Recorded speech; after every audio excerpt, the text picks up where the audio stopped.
Our presentation tonight, the field of pediatrics and otolaryngology, science of ears, nose, and throat. The object in point, a homemade rag doll. The case in point, Patricia Jeanette Dunbar. Her story has its beginning more than 5 years ago. At the time, Patty Dunbar was scarcely 6 months old. She swallowed or was made to swallow a quantity of lye. No one's certain how it happened, but it's conceded that it was not a childhood accident. A child of 6 months usually cannot administer to itself. But the point of the story is not the possible commission of a crime, but the presentation of an actual medical case, how it was treated, and how it was finally resolved. This is where it started. A general hospital, a landmark in the world of medicine. One of thousands scattered across the breadth and width of America.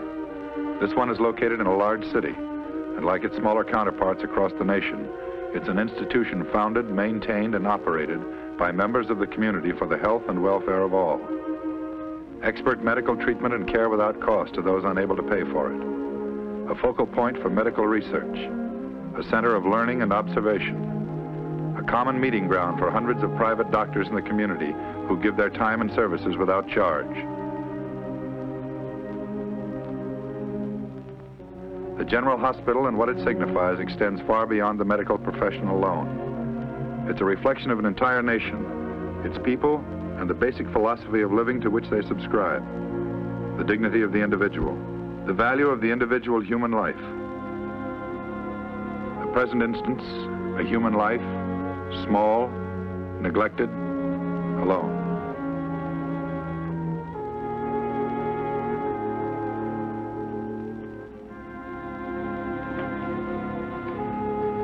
Dunbar, Patricia Jeanette. Age, approximately 6 months. Approximately? A couple of kids in the neighborhood found her in a vacant lot, that's all we know. Take her on up right away, will you, to Ward 11,000. The initial examination of the 6-month-old baby reveals a history of severe burns of the mouth and throat, apparently brought about by the administering of an extremely caustic substance, probably lye. The esophagus had been completely blocked off by the scar tissue which had formed over the wounds. A passageway from the mouth to the stomach no longer existed. General neglect of the child has resulted in malnutrition and bilateral otitis media, an inflammation of the middle ear. Both ears are draining.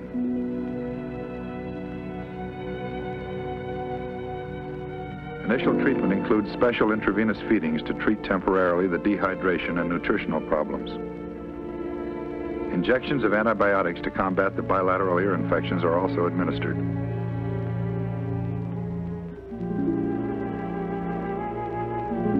After consultation with doctors in the general surgery section, a gastrostomy is performed. It consists of making an opening in the abdominal wall into the stomach to allow for the direct administration of food. The patient's condition continues to remain critical.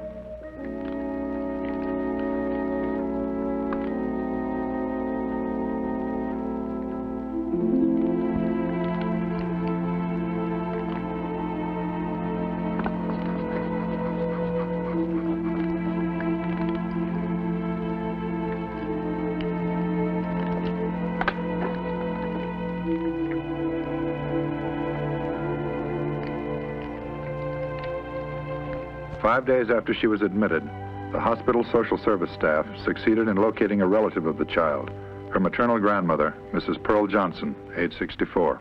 And you have no idea where we might contact Patty's mother? No, Doctor. I don't see much of my daughter anymore since she left home. And that's been about 2 years ago. Would you happen to know the name of the doctor who attended your daughter when Patty was born? Doctor, I didn't know Rose was expecting. I didn't even know when she got married. She never even invited me to the wedding. Well, do you happen to know where the father might be staying? I don't know where he is. He took off and left 3 months after he married Rose. I don't know where he is. I don't even know where she is. All right, Mrs. Johnson. Thank you very much. Doctor, do you think it's serious? Well, it's serious, but it's not completely hopeless. Food can no longer pass from the mouth and down through the food pipe and into the stomach. Patty's now being fed through a new opening we've made directly into her stomach. Will she have to be that way all the rest of her life? I think there's a chance the damage might be repaired. We'll have to wait until she's a little older, in better physical condition, before we attempt any corrective surgery. What about that condition in her ear, Doctor? Well, apparently, Patty's had this condition for some time. 2 of the men attending her have examined her already, had x-rays taken. They're ear, nose, and throat specialists. They'll keep a close watch on her. They say she'll be all right? Well, there's quite a bit of scar tissue in both of Patty's ear canals because of the infection. Patty seems to be what we call a keloid type. Her body has the tendency to form excess scar tissue. Does Patty have any other living relatives that you know of, Mrs. Johnson? No, Doctor, I guess not. Nobody but me. Well, now, I don't want you to worry. We're going to take good care of her. My daughter, Rose, trying to kill her own baby. Can you imagine such a thing?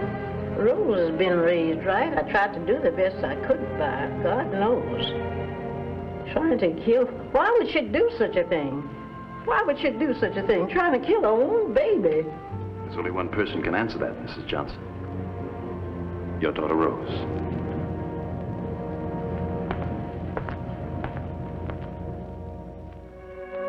Two months and 3 days after Patty Dunbar's admission to the hospital, a tonsillectomy and adenoidectomy is performed.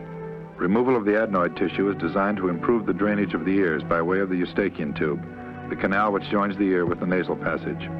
The patient is kept under close observation. There is no noticeable improvement in her condition. Patty Dunbar remains in the pediatric section for a full 6 months. Local treatment to correct the bilateral ear infection continues. So does the treatment of her nutritional problem.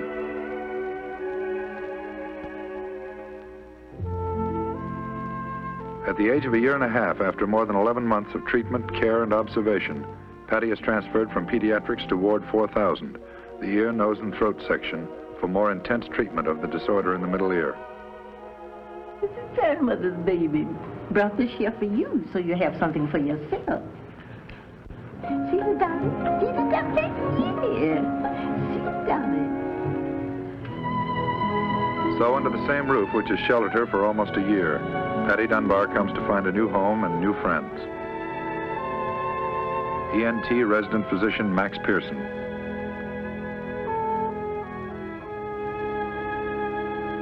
ENT surgical nurse Marion McGinnis. Intern Walter Coleta.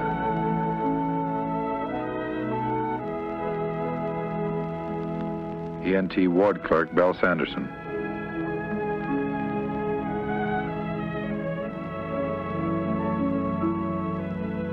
Ward supervising nurse Gertrude Morgan. There is also Carolyn Basserman. A ward patient for the last 1.5 years, Miss Basserman is a victim of epidermoid carcinoma of the mandible, cancer of the bone, which has necessitated the removal of her entire lower jaw. Spoiled, that's what she is. Oh, it's a new ward, new people. It'll take time to get her used to it. She needs discipline, that's what she needs. She needs love. Don't you think so, Miss Basserman? Poor little thing.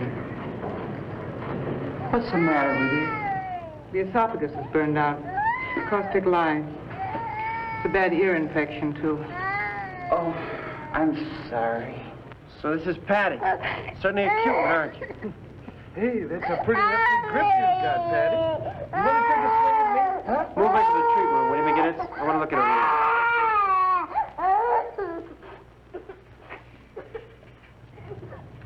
Another headache. It's spoiled.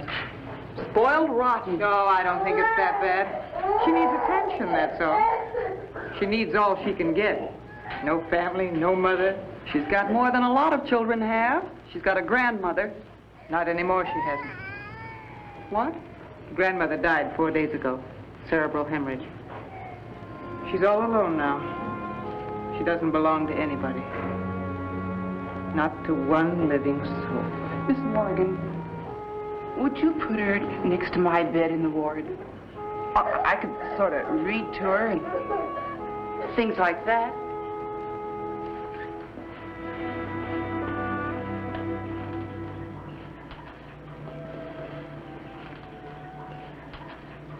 I checked a new set of x-rays this morning. Chronic bilateral infection of the mastoid. Not much doubt about her keloid tendency with all that scarring. More than 50% closure of both canals. If it keeps growing, she'll lose her hearing. That's right, Coletta. And as long as there's infection, the scar tissue will keep on growing. First thing we have to do is clear up the infection. What would you say is indicated here? Bilateral mastoids? That's very good. We had a consultation with the attending men after we saw the x-rays this morning. That's what we decided on. Simple mastoid procedures in both ears. We'll get in there and remove all the chronically infected bone. Allow it to heal. And if it doesn't? We'll worry about it when it happens. Schedule her for surgery as soon as possible. Right.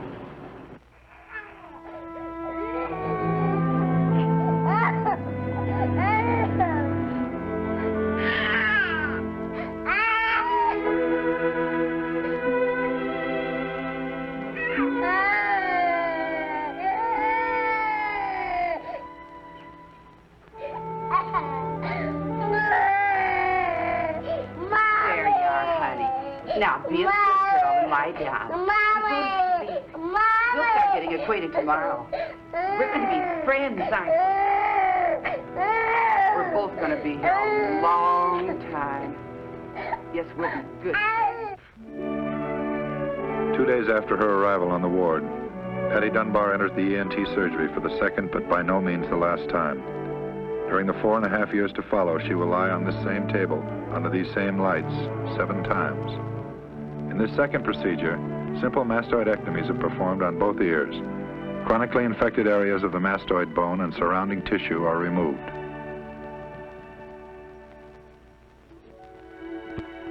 The result of the surgery brings only disappointment. Both ears continue to drain. The infection is now not only in the mastoid bone, but is spread throughout the middle ear.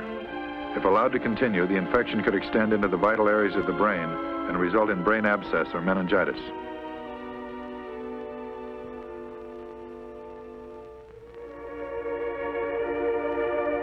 After 3 months, Patty returns to surgery once again, this time for a modified radical mastoidectomy. In their efforts to turn back the destructive invasion of bone and tissue, the surgeons enter the region of the middle ear. They cut away as much of the infected area as possible without disturbing the delicate bones of hearing and imposing total deafness on a child who has more than her share of handicaps.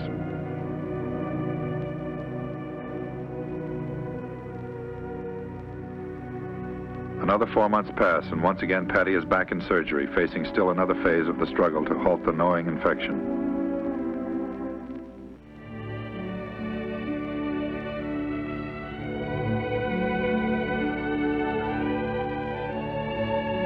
Another 4 months go by, then another 4. Patients come and go, but Patty, now 3 years old, remains. Max, what'd you find out? I met with the attending men. We reviewed Patty's history. Had them check her over just to be sure. What's the word, Doctor? What did they say about Patty? What I thought they'd say. Both ear canals closed. They've scarred completely shut.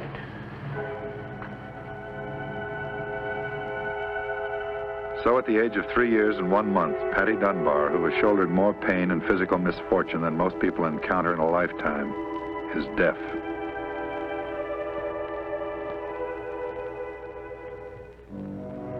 Three times in the 18 months that follow, Patty is wheeled into the operating room to face 3 different surgical procedures designed to reopen her ear canals.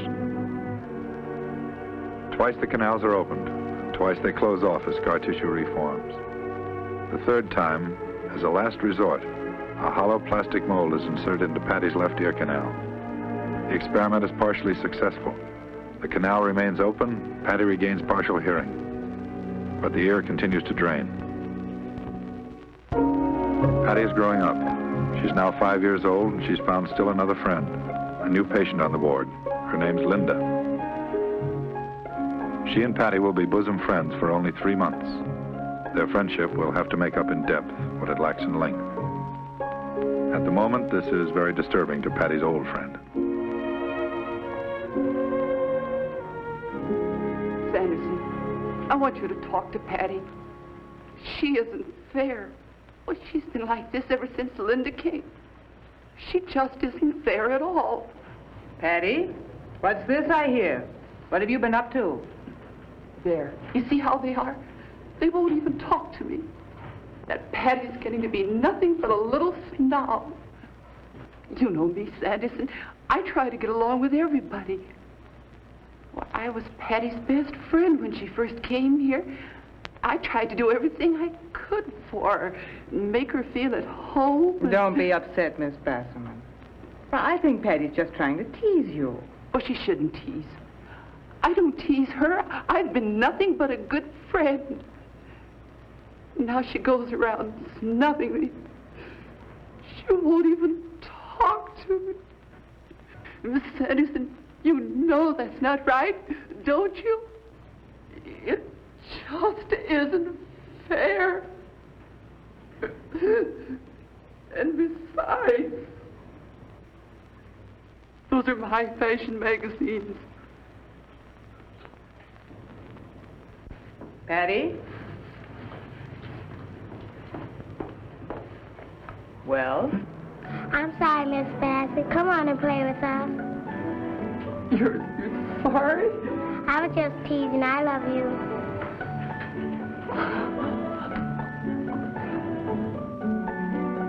For Patty, the happiest days of all the 5 long years she lived on the ward were the 6 weeks that followed.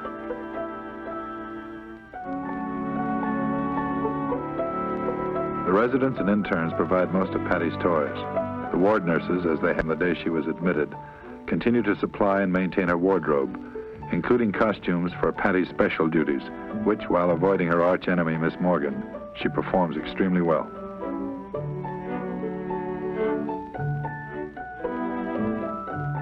Among these duties are Patty's ward rounds. Her long experience with pain and fear fits her perfectly for the role of Angel of Mercy. What's the matter, little boy? Nothing. Want me to sing to you? Tell me the story of Jesus. I love to hear things I would ask him to tell me if he were here. Scenes by the wayside, tales of the sea, stories of Jesus, tell them to me. Birthdays are never overlooked.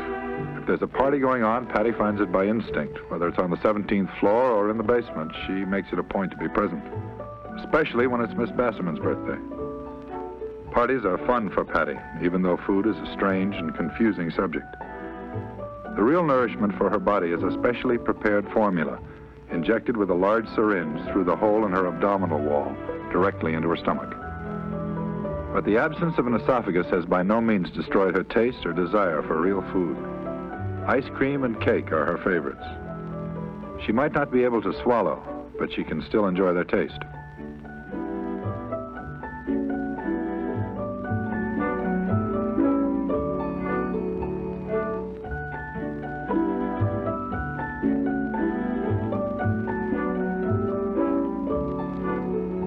So week follows week into midsummer.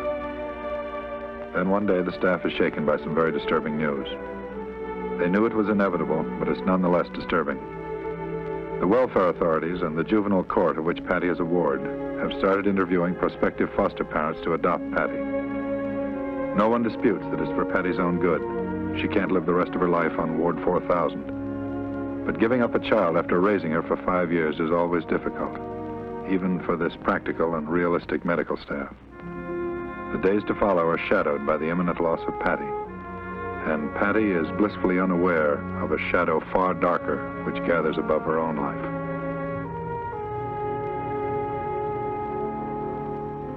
Here, let me help you, Doctor. Quickly, move on up to surgery. Did anyone call Dr. Rowe? Yes, I did. He's on his way up. All right, let's make it fast.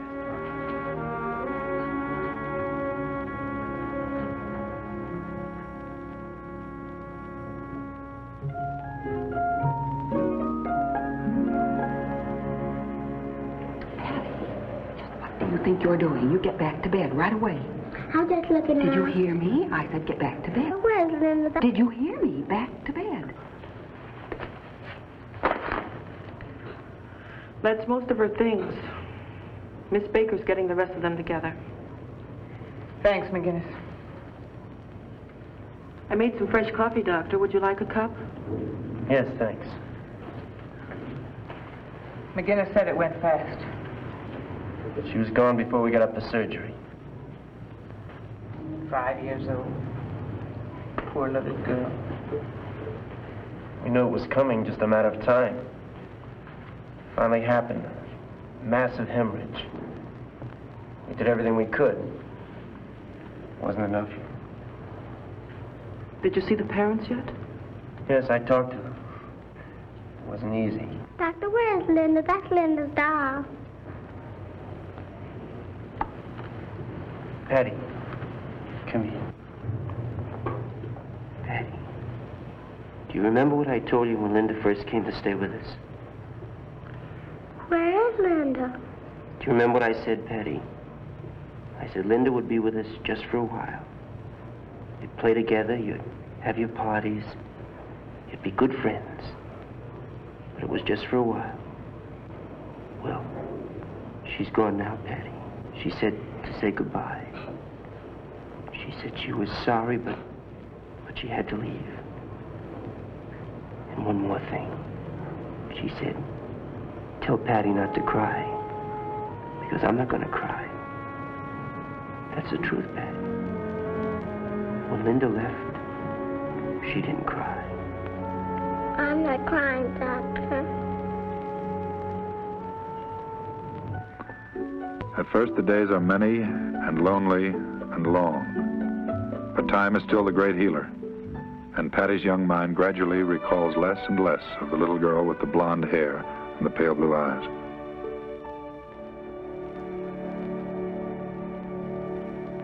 Finally, after almost 6 years of hospital life, the big day arrives.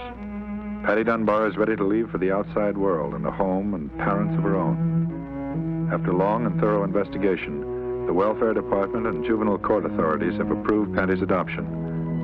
There is a strong possibility that with age, Patty's keloid tendency may lessen. It will then be possible to attempt surgery to construct a new passageway and reestablish the link from Patty's mouth to her stomach. By the time she reaches her teens, the chances are excellent that she will be a normal youngster leading a normal life. Today, she stands on the threshold of that new life, a day of great excitement, great adventure.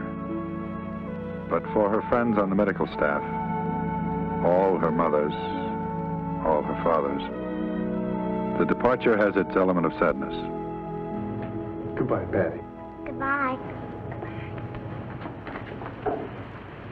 Good luck, honey. God bless you. Goodbye. You be a good girl, Patty. We'll miss you. Goodbye. Listen, honey, take care of yourself. Don't you forget to come back and see us. I will.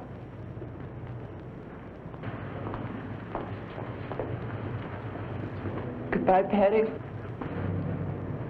Goodbye.